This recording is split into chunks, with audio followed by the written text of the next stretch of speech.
Hello, welcome to Worship Tutorials. I am Bradford. Hey, I'm Brian. Hello. We're talking about the hidden cost and the unknown knowledge of using basically the short version. We said modelers, but it's like any silent solution. Any kind of digital thing. That's not an actual amp. So why does it sound terrible at church, but it sounds awesome? We could talk on this all day. I have read so many comments on Facebook groups that this is, or we've received support requests. Yeah. Like your patches are broken because they don't sound good at church. When we have issues, we tend to blame other people. It's fine. I understand. I'm not offended. Can I be salty and bold? This isn't meant to offend anybody, although it might. Why would you say something so brave and yet so controversial at the same time?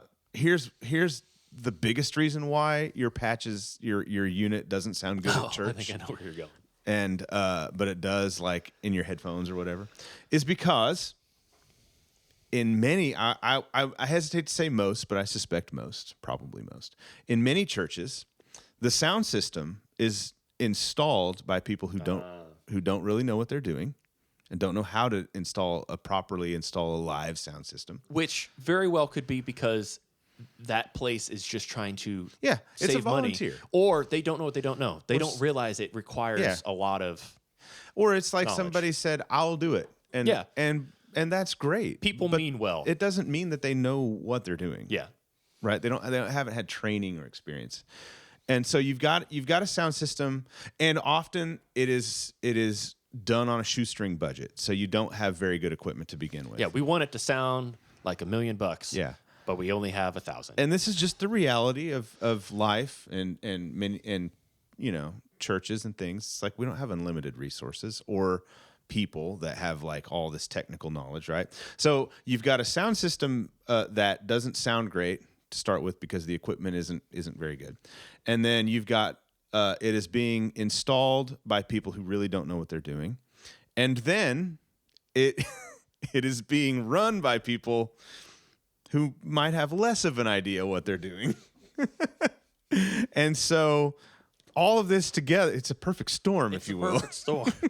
of bad tone. We're not, this is not chastising. This is more like, let's just call it as, we're trying to be helpful. Leaders define reality. There it is, Brian. But the reason why this is important to talk about is just to like, maybe make a guitarist breathe a sigh of relief and be like, it's not your fault. It's not your fault.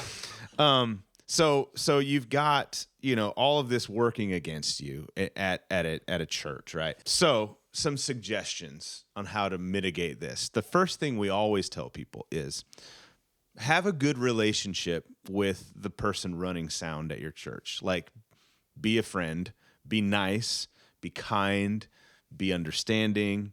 You got to have that relationship. Bring them treats. Yeah, bring the food and things. Yes. What front of house people like coffee and energy drinks. I don't know right. what it is about people in production. I mean, so do I. But like production people always love that stuff. Yeah. So just be nice to them. So you've got your Helix at church, right? Or your HX Podgo, whatever. Any of these things. It sounds great in your headphones. It sounds bad at church. Go have a private conversation with the sound. Don't do this like yelling from stage in front of everybody. Hey, idiot. Start over. Don't do that. Don't do that. Go to them and say, I have an idea. It doesn't sound the same coming out of here as what I'm used to and what I really like worked hard to dial in. Can we try something together? I did this not that long ago. Can we try something together? And a lot of times they'll have like EQ and compression on your channel because that's what most people think you need to do.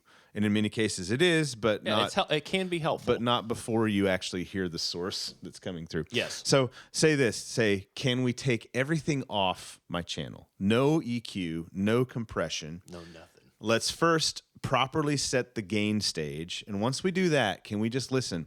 And this was my experience. I said, and I had a really good relationship with this person. Well, you also do this for a living. Yeah. So that's a little different than right. Yes. But it was a Behringer X32, so it's got the compression and EQ buttons. You can just press the button and they turn off. Which, didn't you basically get asked to write like the manual for all the worship leaders at New At Hope New for Hope, how I to did, use yes. that? Yeah. So I went up there and I was wireless, which let me do this, right? So I could walk up there and I was like, can we try something?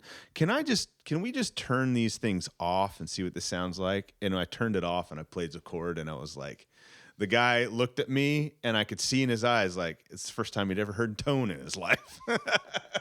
The guitar sounded amazing. Gee. And so I was like, yeah, we'll just kind of leave it like that. And I was like, and he goes, okay, I'm just going to leave it off. And I said, well, that's not what I'm suggesting. Like if you hear that it needs something done when we're all playing together, then make an adjustment. Yeah.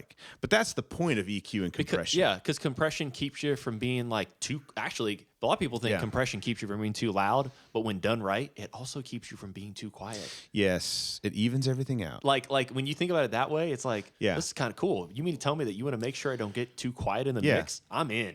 So that's step number one. You and the sound person together, let's go on this journey of making the guitar sound as good as it can. First thing is turn everything off and see what it does.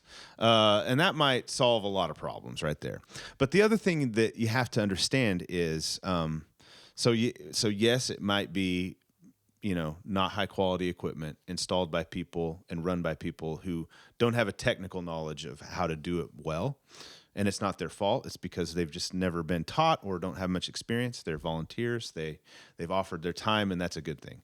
But you have to understand, too, that every speaker, right? So we've been talking a lot about monitoring devices, speakers, headphones.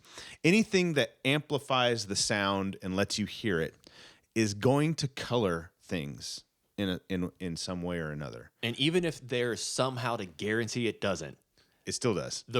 Even then, the room you were in will make a difference. Yes, so everything... The reflections of... it all causes things to sound different. So you could line up 5 different pairs of headphones, and they're all going to sound different. Like the same thing into them, they all sound different. You could have all these different studio monitors. They all sound a little different. Now, when it comes to PA speakers that are being EQ'd by like an EQ on the PA...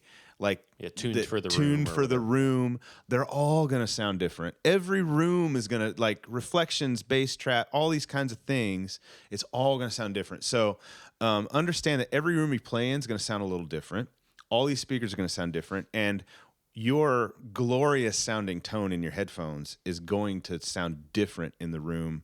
And there's no way it can be exactly the same. It would be extremely difficult. So that's why EQ exists on soundboards and things like that.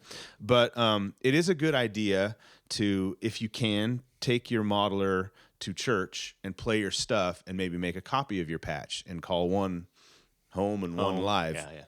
And then make some adjustments. That's why, like on the Helix, there's a global EQ.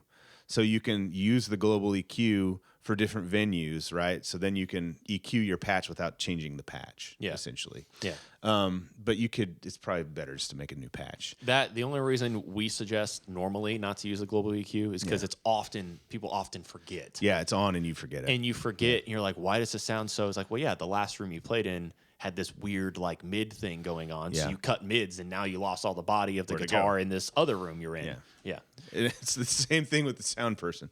Can we try just turning that off? Yeah. See what happens. So there you go. That's some suggestions. Oh, one more thing. Volume plays a huge factor too. There's a thing called the Fletcher-Munson curve. Science. Yes. It is the perceived level of highs and lows as you turn things up. So as you turn a signal up loud, the lows and the highs become accentuated to our ears.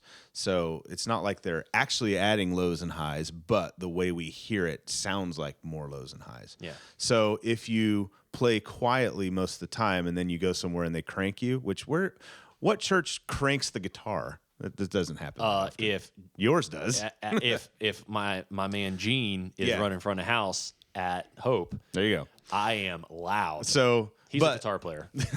The point is, you want to dial your patches in, ideally in the space if you can, and at the volume you're going to be playing if you can. So don't do it super quiet because then when you turn it up, it'll sound a little different. Yeah. Even professionals.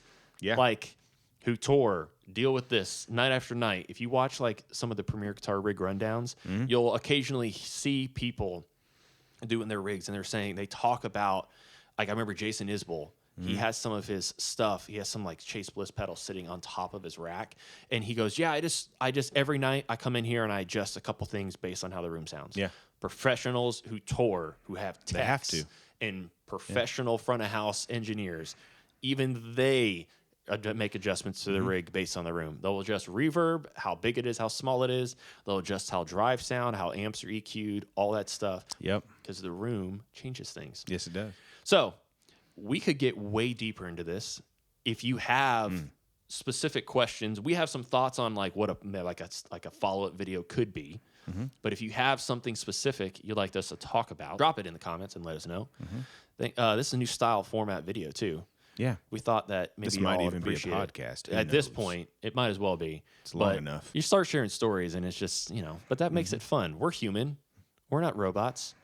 You can use robots to create scripts and videos now, though. Maybe we should have just done that. That'd be easier.